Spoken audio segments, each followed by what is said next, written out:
Hi everyone, good morning. আমি সাথী, আমার আরও একটি নতুন রিয়েল লাইফ ব্লগে আপনাকে স্বাগত জানাই। তো বেশ কয়েকদিন অগোছালোভাবে কেটেছে।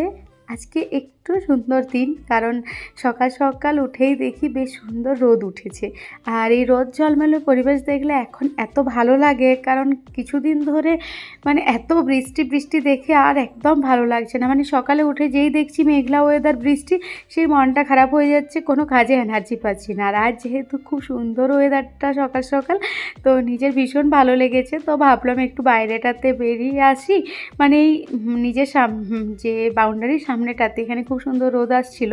তো সেখানে কিছুক্ষণ দাঁড়ালাম, বেশি সময় তো ওয়েট করা যাবে না, যে দিনটা হচ্ছে ওয়ার্কিং ডে, খুব কাজের চাপ রয়েছে। তো এখানে দেখুন বেশ কয়েকটা বরবটি খুব সুন্দর হয়েছে। এগুলো আবার যদি একটু বেশি সময় রেখে দিই তাহলে কীরকম নষ্ট হয়ে যাচ্ছে, খুব তাড়াতাড়ি গ্রোথ হয়। সেই কারণে আজকেই ভাবছি তুলে নেব, তবে এখন আর সময় হবে না। এখন একটু তুলসী পাতা, লেমন গ্রাস নিয়ে যাই, চাটা বানাই, ছটপট করে কাজগুলো সব সারি, কারণ গুড্ডু স্কুল যাবে, হাজব্যান্ডের অফিস রয়েছে। আমার এই সবজি বাগানে মাটিটা কীরকম জানি না, এত বৃষ্টি হচ্ছে কিন্তু মাটিতে জল ধারণ ক্ষমতাটা একদমই নেই। তো গাছগুলো কিছু কিছু সময় ঝিমিয়ে যাচ্ছে। আর প্রচণ্ড বৃষ্টির কারণে কয়েকটা বেগুনে বেশ ভালো পোকা ধরেছিল, এখন দেখছি দু একটা ভালো বেগুন উঠছে। তো ভালোই হলো।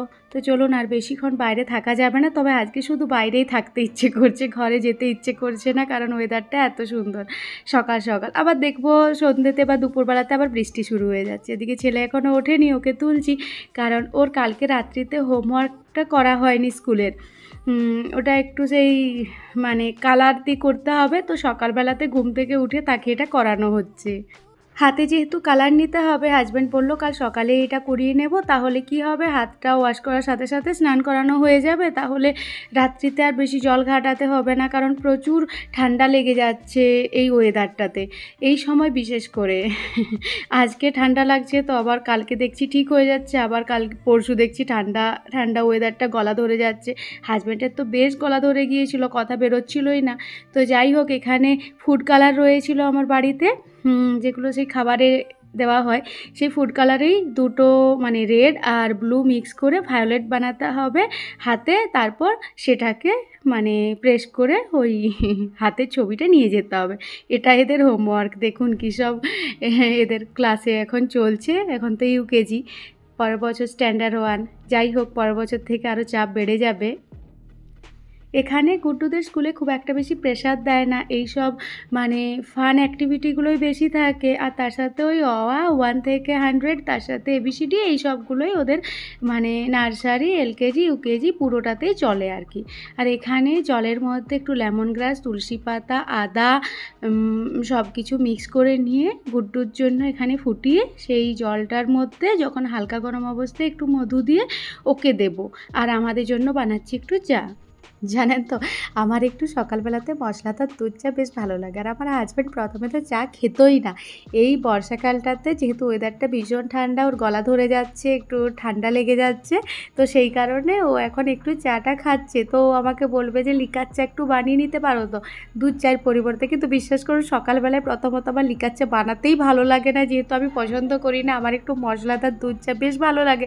তো আমি ওকে বলি গুড় দিয়ে বানিয়েছি, খেয়ে নাও, কোনো অসুবিধে নেই, এটা খাওয়া ভালো, কারণ আমি প্রতিদিন সকালে মশলাদার চা খাই। দেখো আমার ঠান্ডা লাগে না, তোমাদের সবার ঠান্ডা লাগছে। সত্যি কথা বলতে আমার ঠান্ডা লেগে গেলে ভীষণ অসুবিধা হয়, আমার ওই একটু কষ্ট হয়, শ্বাসকষ্টের মতো। তো সেই কারণে আমি সবসময় চেষ্টা করি যাতে আমার ঠান্ডা না লাগে।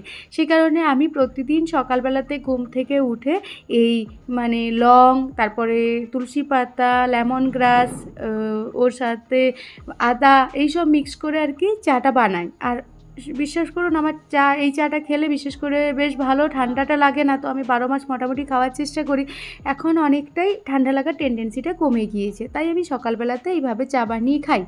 আর গুড্ডুকে ওই তুলসী পাতা মধু দিয়ে যেটা দিলাম, সেটা খাওয়ার পরে ও আজকে বললো আমি মাম্মা আজকে দুধ খাবো, দুধের মধ্যে একটু ওই বিস্কিট নিয়ে খাবো। তো ওকে ওটাই দিলাম আজকে, দুধ বিস্কিট সকালবেলায় খাইয়ে স্কুলে পাঠাচ্ছি। আর তার সাথে ব্রেকফাস্টে আজকে এই যে আপেগুলো বানিয়ে নিলাম। সকাল সকাল এদের দুজনে স্নান পুজো আজকে হয়ে গেল। আসলে ওয়েদার ভালো থাকলে কাজগুলো এত তাড়াতাড়ি হয়, আর যদি ওয়েদার খারাপ থাকে, বৃষ্টি পড়ে, তখন আর কাজগুলো এগোতেই চায় না যেন।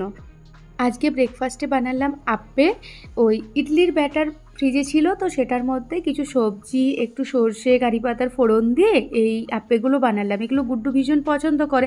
এর সাথে বাদাম আর ধনেপাতার চাটনিটা ফ্রিজে অলরেডি তৈরি করাই ছিল, কালকে বানিয়েছিলাম, তো সেটাই দিয়ে দিলাম।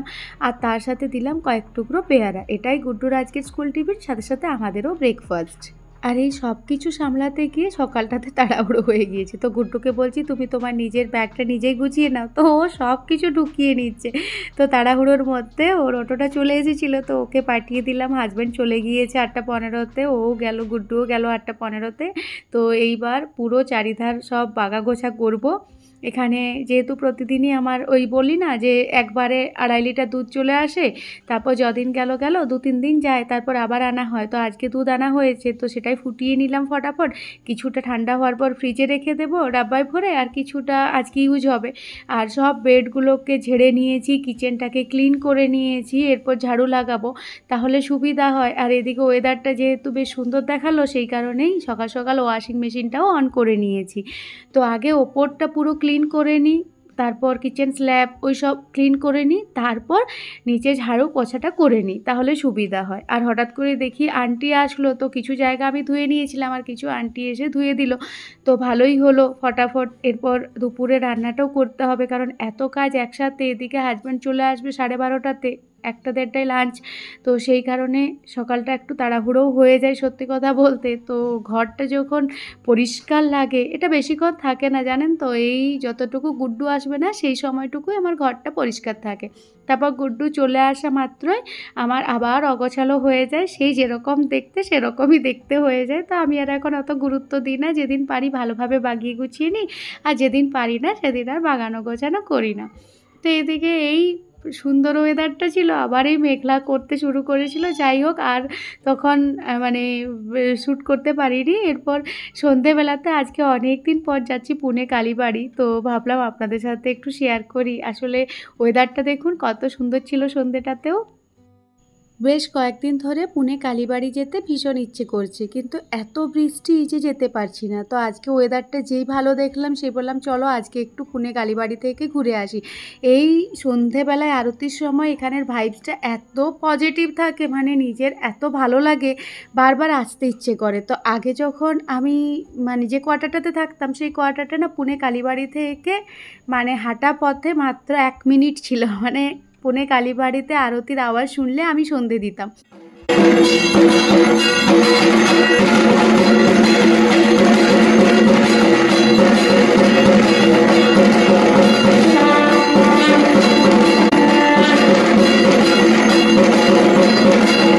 ভীষণ মনটা ভালো হয়ে গেল। এখন যে কোয়ার্টারটাতে থাকি সেটা একটু দূরে, সেই কারণে সব দিন আসতে পারি না। চলুন আজকের মতো আসি, সকলে ভালো থাকবেন, দেখা হবে খুব তাড়াতাড়ি।